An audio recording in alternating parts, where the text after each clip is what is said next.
Yeah.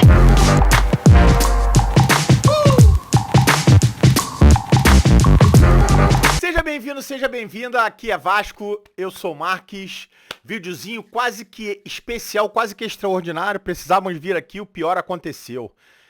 Perdemos Payet pro jogo de amanhã, né?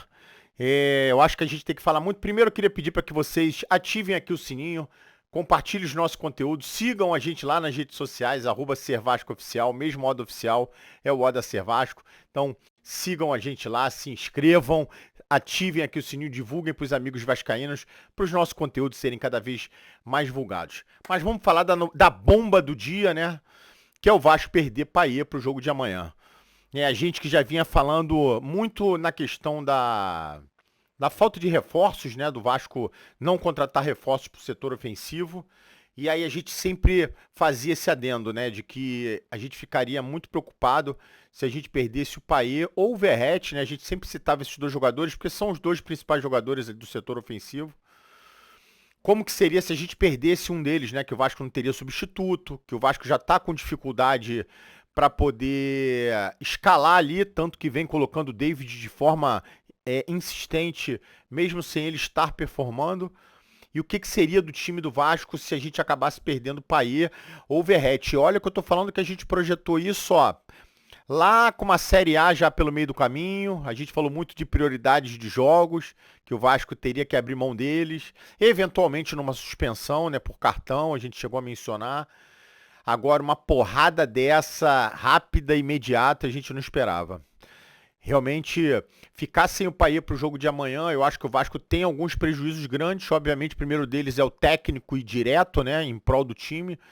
Ali na questão da articulação da jogada, da quebra de linha, da transição ali, né, do meio campo para o ataque. A genialidade dele, obviamente, o repertório, os recursos que ele tem. Então tudo isso em prol do time. Realmente, não por acaso, o Vasco vinha jogando bem nas partidas que ele estava em campo, que ele esteve em campo.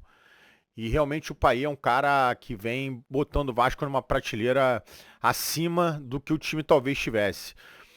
E a gente perdeu o Payet, eu acho que traz um outro grande prejuízo, né? Que é, por exemplo, o time adversário, né? Como que o time adversário enxerga o time do Vasco com o Payet e sem o Payet, né? Então acho que com o Payet a gente que prenderia 2, 3 adversários deles, que provavelmente, com certeza o técnico amanhã principalmente, ia falar para 2, 3 jogadores ficarem ali cercando o Payet, que ele sabe que se botasse um só no mano a mano, né, seja por zona, seja marcando colado nele, que o Payet provavelmente passaria por cima, né, que o Payet não teria dificuldade. Então a gente teria mais de um jogador e a gente não tê-lo faz com que o técnico adversário escale a equipe dele de uma forma mais normal. E aí quando a gente entra num outro prejuízo que o Payet acaba trazendo, é a questão do substituto, né?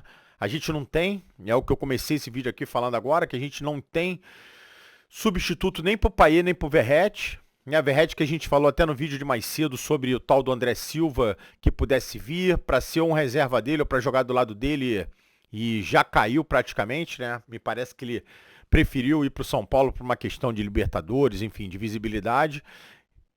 Então o Vasco fica sem um substituto ainda para o Verratti, mas para o Payet realmente o Vasco não tem ninguém, né? Tanto é que quando a gente já começa a sondar, e inclusive até alguns boatos aí de escalação já para amanhã, a gente pensaria direto num Praxedes entrando no lugar, que é uma diferença abissal do Payet pro Praxedes.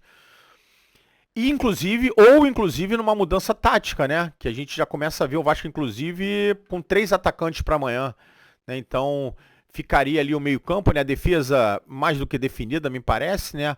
Com o Léo Jardim, se bem que na lateral direita, um Paulo Henrique ou Rojas, né, com o João Vitor, Medel, Léo Pelé e o Piton. E aí quando a gente vai para o meio campo, a gente tem o Zé Gabriel e o Galdames. E aí sim eu acho que é a grande mudança tática, né? Entra mais um ali no lugar do Payet, ou não, né? Se for para Praxedes, como eu falei, mas se não, a gente joga com 3 atacantes, né? Que é o Rossi, Verratti e o Adson, né? Que entraria no time com a ausência do Payet. Vamos conferir. A gente quis trazer realmente esse papo aqui pra gente bater, que é importante.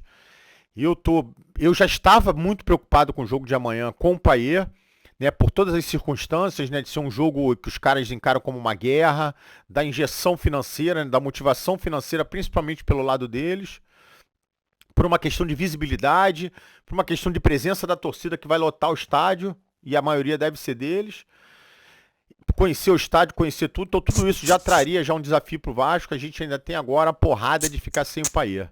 Que a gente consiga ter um bom jogo amanhã. A gente amanhã vai volta para cá para estar falando de mais um vídeo com mais atualizações. A gente que tem divulgado bastante coisa lá no Twitter, nas redes sociais, então fica de olho lá.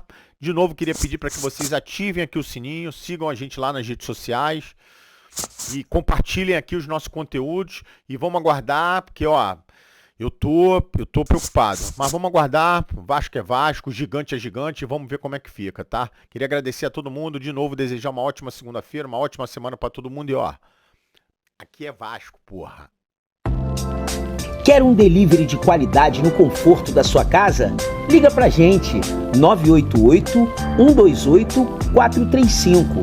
Temos os melhores produtos e um atendimento de excelência. Seu evento vai ser um sucesso.